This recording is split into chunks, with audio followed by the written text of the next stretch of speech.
7.5 minute لگے.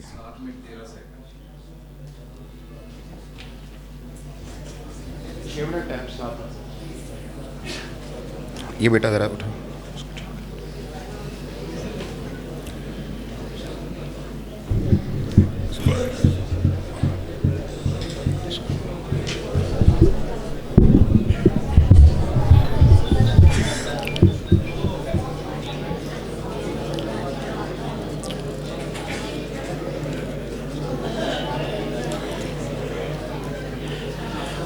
اب تشریف لاتے ہیں حافظ تنزیل الرحمان.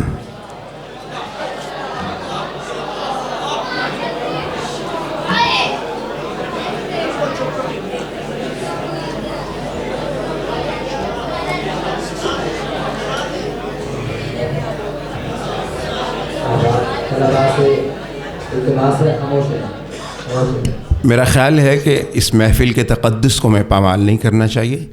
خطیب کو ضرور داد دیں لیکن شور اچھا نہیں. داد دینی چاہیے.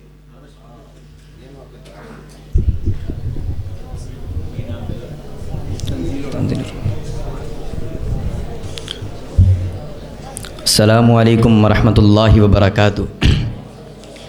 الحمد للہ والصلاة والسلام علی رسول اللہ. اما بعد، بسم اللہ الرحمن الرحیم. انا اعطیناک الکوثر. صدق اللہ العظیم.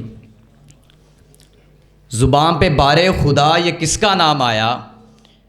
زبان پہ بار خدا یہ کس کا نام آیا کہ میرے نطق نے بوسے میری زبان کے لیے. ورق تمام ہوا مدح باقی ہے. ورق تمام ہوا مدح باقی ہے. سفینہ چاہیے اس بحر بے کراں کے لیے. صدر عالی مرتبت اور معزز سامعین گرامی، آج کی اس حاضری کا محور ہے بعد از خدا بزرگ توئی قصہ مختصر. حضرات، ربی آرینی ربی آرینی موسیٰ پکارتے رہے، طور چلتے رہے، کعبہ قوسین کی حدوں کو چھو گئے میرے حضور. زبان و مکان کی حد بندیوں سے ماورا میرے محبوب. جناب والا 1,24,000 میں فزوں تر میرے حبیب. صحاف ربانی میں جامع و اکمل میرے محمد پر نازل کردہ قرآن. جہاں میں شہر مدینہ شہر دل، میرے مصطفیٰ کی زبان صحیفہ آخری کی زبان. میرے نبی کا خاندان پوری کائنات میں عالی شان. میرے نبی کے صحابہ جہان آب و گل کے درخشندہ ستارے.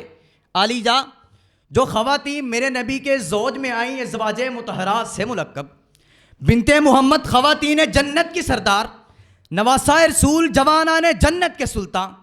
صدر گرامی، وہ گلیاں جہاں میرے محبوب کے پائے اقدس محو خرام رہے، وہ حجرے جہاں شفیع المذنبین محو استراحت رہے، وہ مساجد جہاں امام قبلتین کی جبین اتھر جھکتی رہی، وہ نگاہ شرمگی جس نے روئے کائنات کو نور بخشا، وہ زلف سیاہ جس نے زمانے کی سیاہیاں دو ڈالیں، وہ مسکراہٹ جب پھوٹی تو سارا زمانہ مسکرا اٹھا. آواز کی لہریں میرے نبی کی سماعتوں کو مس کر کے ابد و امر ہو گئیں، اور روشنیاں میرے نبی کا طواف کر کے جاویدہ ٹھہری، اور سمندر کے پانیوں نے میرے نبی کے لبوں سے مٹھاس حاصل کی. تو شاعر نے کیا خوب کہا ہے، محمد مصطفیٰ محبوب رب العالمین ٹھہرے، وہ قرب خاص میں جا کر سر عرش بری ٹھہرے. حبیب کبریا کہ کون ہمسر ہے دو عالم میں، زمین سے تا فلک سب آپ کے زیر نگیں ٹھہرے.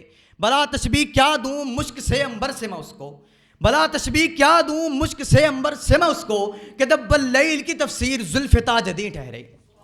جناب والا، ایک وہ وقت تھا کہ جب حرص و ہوس کے لالچ میں دنیا عالم کی اخلاقی حالت اس قدر دگرگوں ہو چکی تھی کہ آسمانی کتابوں کے چہرے مسخ ہو چکے تھے. افلاطون اور ارسطو کی تعلیم کی حدود سے آگے نہ بڑھ سکتی تھی. تعلیمات زرتشت کا چراغ مان پڑ چکا تھا. جزیرہ نمائے عرب کے رہنے والے خلیل اللہ کی روش تعلیمات کو فراموش کر چکے تھے. کلیم اللہ کے فرمودات ثواب اور محض ثواب کی باتیں کر رہے تھے. توحید ربانی کی بجائے لات و منات و عزا کو خدا بنا لیا گیا تھا. کوئی آزر کے بتوں کا بدام پجاری. اٹھی اول گٹا کالی کالی، کوئی حور چوٹی کو کھولے کھڑی تھی. زمین کو تھا دعویٰ کہ میں آسماں ہوں، مکاں کہہ رہا تھا کہ میں لامکاں ہوں. اتر کر ہیرا سے سوئے قوم آیا اور ایک نسخہ کیمیا ساتھ لایا. عرب جس پر کرنوں سے تھا جہل چھایا، پلٹ پڑی بس کان میں اس کی کایا۔ جناب عالی مقام، دعائے خلیل اللہ اور تمنائے ذبیح اللہ کی قبولیت کا لمحہ مفید قریب آ پہنچا۔ پہلو آمنہ سے امام عالی مقام جلوہ فروز ہوئے، حور و غلمان وجد میں آ گئے، فرشتوں نے مرحبا مرحبا یہ سیدی کے ترانے گائے، عالم رنگ و بو کے ذرے ذرے سے مسرت ٹپکنے لگی۔ عرب کی فضا کچھ یوں ہے، یہ باب حرم جگمگاتا ہوا، سارا جہاں مسکراتا ہوا، زمین پر اترتے ہوئے انبیاء، لبوں پہ ہے صلی اللہ کی صدا، یہ موسیٰ وہ عیسیٰ ہوئے ہم قدم، سنبھالے ہوئے زندگی کا عالم۔ سنبھلنا سنبھلنا یہ کون آ گیا، خاموشی کا کیسا فسونچ آ گیا، یہ آرائش محفل دین ہے، یہ وحدت کے لہجے میں یاسین ہے، یہ بدر الدجا ہے، یہ شمس الضحیٰ، یہ مفہوم واللیل لیل کساں، یہ مفہوم واللیل راز کساں، یہ انسانیت کا علمدار ہے، بشر ہے مگر نور کا راز ہے۔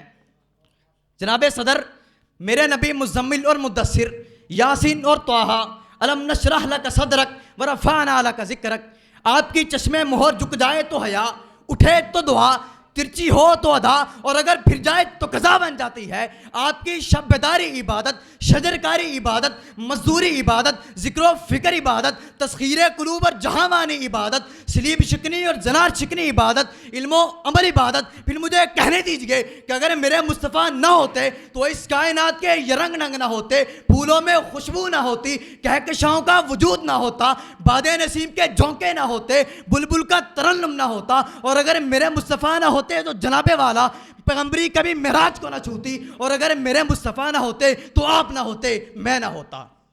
اس لیے شاعر نے کیا خوب کہا ہے، یا صاحب الجمال و یا سید البشر من وجهک المنیر لقد نور القمر لا يمکن ثنا کما کان حقہ بعد از خدا بزرگ توئی۔ قصہ مختصر۔